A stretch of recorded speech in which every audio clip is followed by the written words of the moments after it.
Safety Village is a very unique educational facility. The whole premise behind the Safety Village is that it's hands-on interactive learning. Safety Village is really the very best way to teach individuals, children mostly, but adults of all ages, about how to prevent injuries. People in our community can come to learn about safety issues that are in their home, that are in our community, and not just learn about them, but how to prevent them from causing further disasters or further issues in your family. The Disney World of the county. It's just such a spectacular place for kids to come in and to have a downscaled size of the city of Marietta. Safety Village is like where imagination and education come together to educate our community about safety. When the students come back here, they are seeing little vignettes of their community, so it's familiar.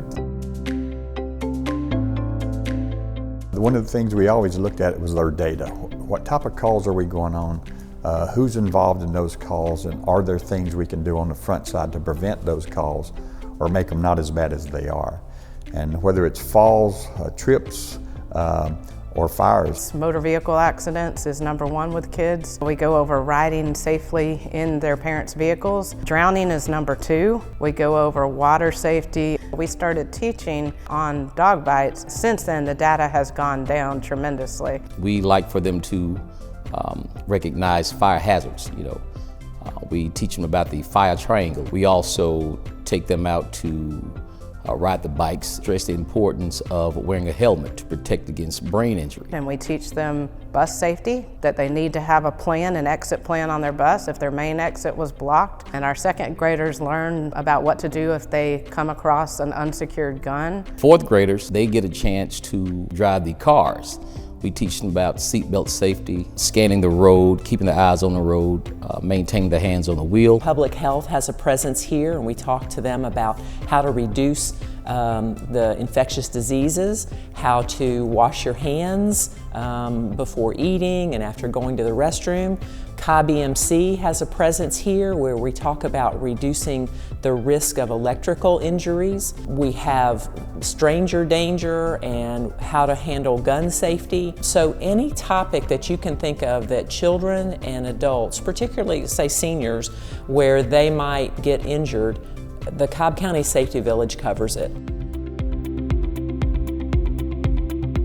There are 27 safety villages identified in the United States. Right now, we're the only one in Georgia, which we're proud of.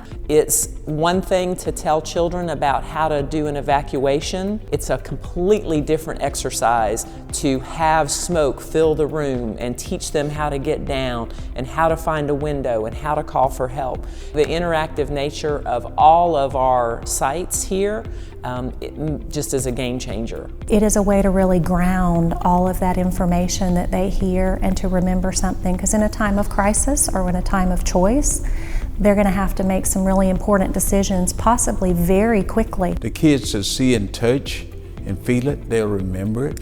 You tell them and they may forget, but the way we would do it here, we wanted them to remember it. We try to hit the most at-risk populations, which is our younger kids and our older population. Our team goes out and does a kindergarten program. We just do friendly firefighter and stay below the smoke. We educate today every second and fourth grader in Cobb County. And that serves both Cobb County School District and Marietta City Schools and all of our private schools, and we are adding more homeschool groups as they arise. We're really trying to grow our programs for our older populations because our senior population has grown tremendously. We know that prevention education is working because over the 30 years that they had been doing prevention education, as population doubled, structure fires and deaths had decreased. We pre-test the fourth graders a week or two prior to them coming, and then 2 weeks after, we give them the same test to see if they've retained that information. We usually see about a 65% on the pre-test, and we're up in the 85–87%. We know that our students are retaining that information. We had a student out on the playground, and he performed the Heimlich maneuver on another friend that was choking on a lifesaver. And when their parents asked, well, how did you learn about the Heimlich maneuver? He said, we learned it at the Safety Village. And we know that that happens more times than it gets relayed back to us, but that just shows that kids, they can relate. It's just like stop, drop, and roll in second grade. They know if their clothes catch on fire that that is what they need to do.